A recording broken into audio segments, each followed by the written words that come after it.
On this episode, we talk about pampering, ad blocking, and politicians. And feeling groovy.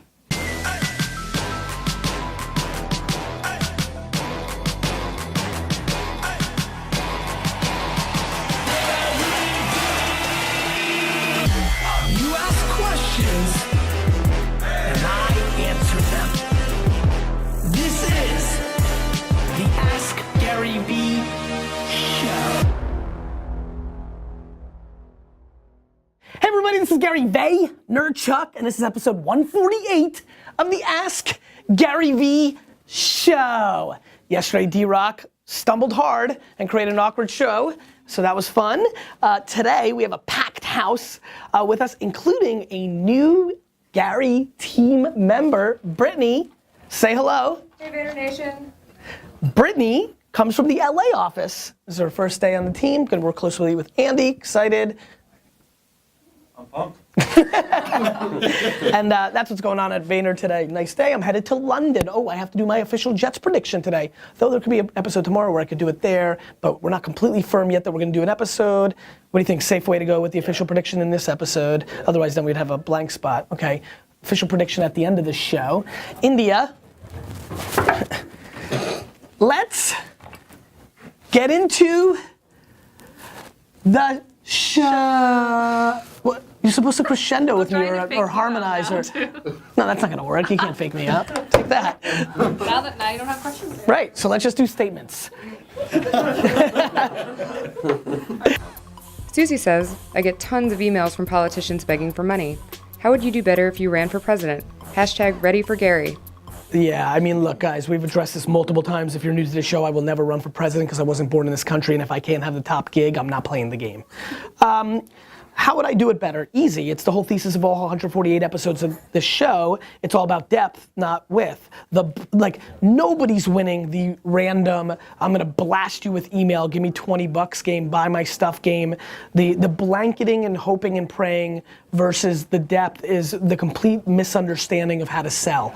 I think oftentimes it makes sense to me that politicians are bad at this because most of my politician friends are terrible business people and salespeople. So it makes sense, and usually, it's actually stunning what kind of level of disrespect I have for most politicians' salesmanship. They can sell themselves, but not other products, and I think that at some level is an intriguing aspect and fine line in this whole thing. And so, email marketing is no different than the direct mail that they used to do to try to get dollars. And so, I don't know, I mean, there's so many ways to do it better. I mean, look, I think one of the best things a politician can do is literally sit in the room, sit on their goddamn ass, and for 15 hours, take a phone and literally do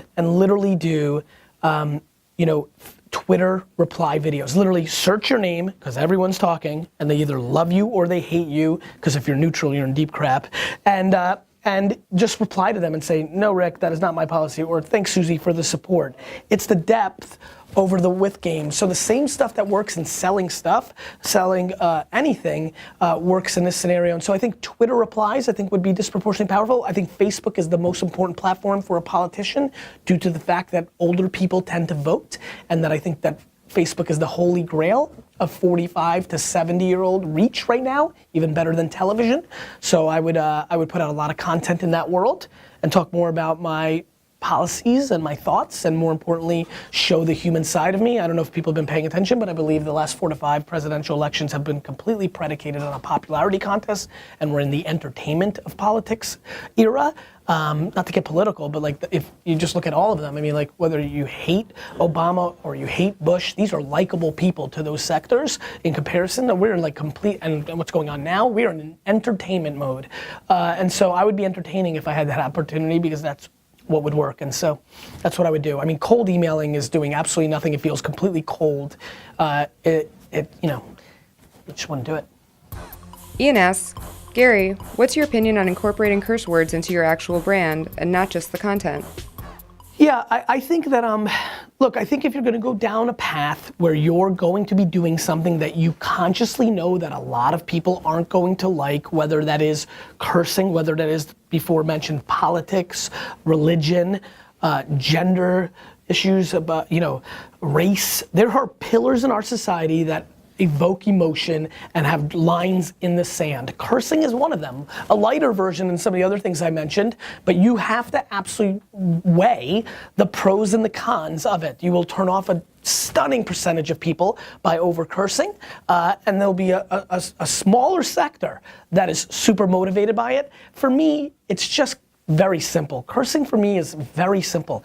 It's just what happens when I have the camera on me. Like the more people that look at me, it's what I do. It's very, and so it's just entrenched in me. And so I believe that I have to always, at all costs, be me, because that's my biggest upside. If you're forcing the curse word because you're targeting 16 to 22-year-olds and you think they're gonna think it's cool and it doesn't come from your soul, you're gonna lose.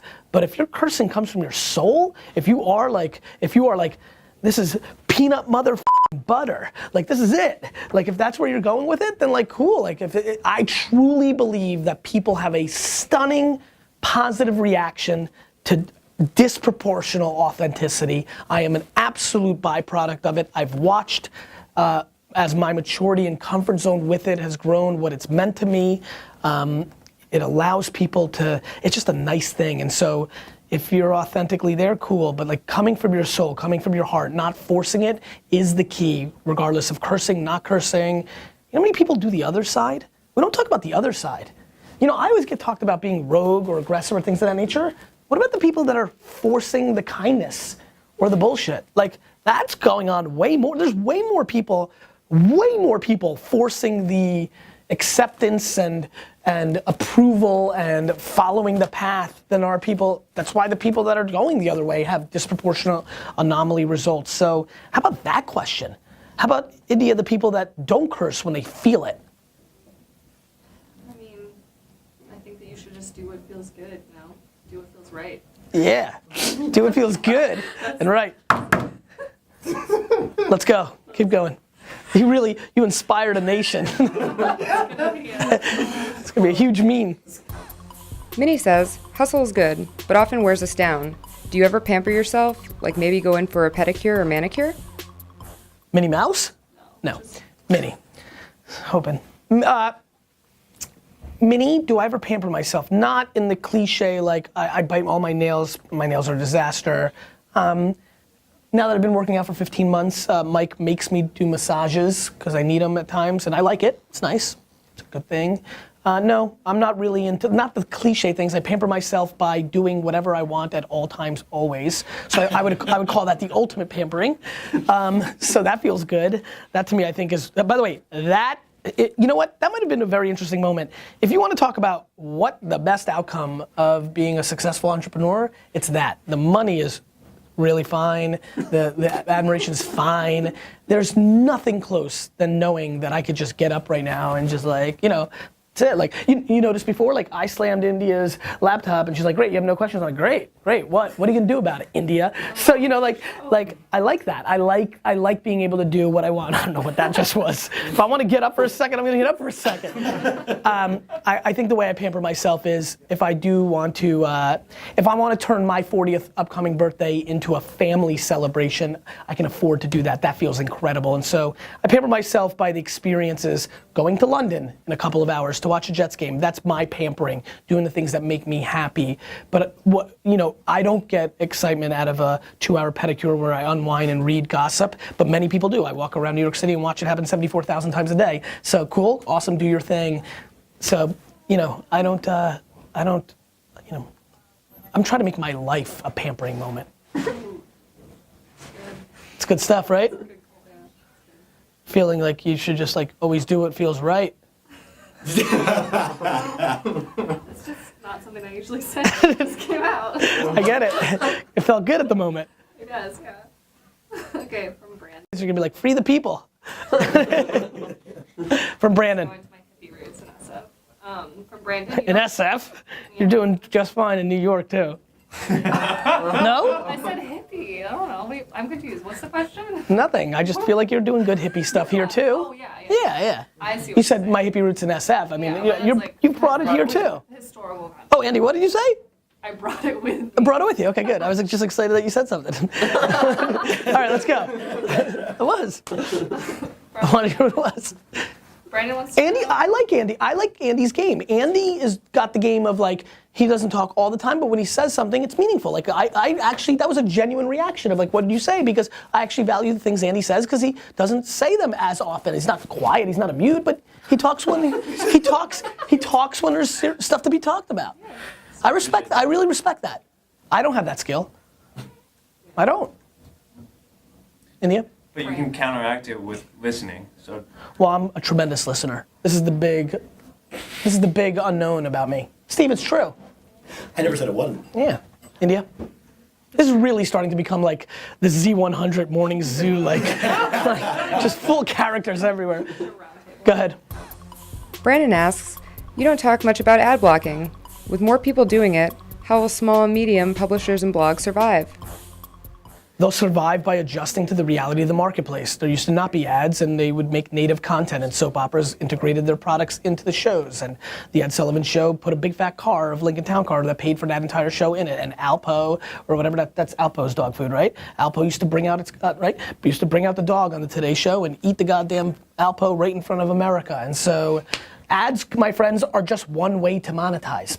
I didn't run ads on Wine Library TV all those years when everybody told me. I decided to monetize by getting paid millions of dollars to write a book and to speak and to actually build an audience and monetize them differently instead of making nickels and dimes on them. Nickels and dimes are cool, but you know what's way better? $100 bills. I feel like that's from the movie, right? I mean, that's what it is, though. And so I'm laughing at everybody's panic because I think lowest common denominator, average players are gonna get forced into being better. I actually think this is gonna motivate people to step up their game and not just mail it in. And so I'm excited to watch smaller and large. You know, it's way more, you know, it's a funny question, and I'm sure it's coming from an entrepreneurial place. Big companies have a lot more to lose than you. Like ad blocking, and listen, it's all relative, right? Like you're $400, they're 40 million, fine. But like everybody's equal in this. Everybody's gonna be disrupted, not just small businesses and small publishers, big publishers that make all their goddamn money on banner ads and things of that nature have a real issue at hand. And I think it's goddamn great because what I think is actually happening is that it's better for the end consumer. I mean, it is not fun for me, especially now that we're on full, I need it back. Sorry, Periscope. How you guys doing? I'm just showing you D-Rock. Actually, I'll show you myself because you don't want to look at D-Rock. And so, well, they'd rather look at me. It's the Ask Gary Vee show, D-Rock. You know, I forgot my thought because I got mad at D-Rock. You know, because I don't want to go to like ESPN.com and check a score and a big fat banner ad pops up and I gotta exit and then I miss it and then I'm going to something I don't want and that costs me 6 seconds and time is the asset. And so I really, really think it's great. I'm not talking about it because I've been talking about intrusive advertising my whole life. This is just a continuation. It will get TiVo, ad blocking, whatever comes next, feed blocker, like whatever it is, it's all gonna happen. It's all happening, India. Feel good. What else? Rachel asks, how does the engagement on YouTube compare to other social platforms? Is the reward worth the effort? Absolutely. YouTube is like literally one of the great platforms of the world and the engagement's very high. There's tons of people. As a matter of fact, I put on my phone, I won't take it this time, I just put YouTube finally at the front of my phone because I'm engaging more in the comments because there's so much going on there. And thank you so much for everybody who's watching the show on YouTube. The engagement's super worth it. What are you talking, who's this? Rachel. Don't be sorry, Andy. Rachel, come on. What do you mean the engagement? Have you not seen a video on YouTube? Even shit videos have like 3 people saying, you suck. I mean, they don't even waste their time to do that on Twitter. Engagement's incredible on YouTube. The commenting is bonkers. Videos that do well get tens of thousands of people saying things. Maybe YouTube's the best engagement platform on the internet. I mean, Rachel. Fine, sorry, Rach. Statement of the day, would love some comments. Be interesting, I feel like this really did take the most radio-like vibe. Curious to see what people think about that. Glad the show went back to its normal self. And that's it. Official prediction. Official Jets prediction, I've been very hot. I mean, I had probably like 40 to 60 emails this week of like getting excited for my official prediction because people are now gonna bet heavily against it. So, please wanna first make note that this is not an official endorsement or any legal ramifications of you following this advice is on your head. I don't know what, I gotta get Yudkin to make some sense. Yudkin's our lawyer. Official prediction, I believe that the New York Jets will win this weekend. I think that the Dolphins are broken from the head coach down, and I feel like the Jets will win. I think Ivory will play this weekend. I'm still pretty worried about Decker and think he will not play. My gut tells me, or if he does, it's going to be very cautious, limited. But we'll see. He might play. They do have a bye week off of this, so I think a lot of guys are going to go. And I think they match up well. I like that it's a neutral place. I think London's an international town. Let's call it what it is. New York is a better brand than Miami, and I think there'll be a little bit of love for that. And so I think that the Jets go into Wembley, where I will be, super excited, and pull this game out 19-14. I think it's going to be tight. I don't think there's going to be a lot of scoring unless there's turnovers. The way my prediction gets off is too many turnovers and scoring, which could happen, though Tannehill threw a lot of interceptions last week, not usual for him. 19-14, New York Jets. You keep asking questions, I'll keep answering them when it feels good.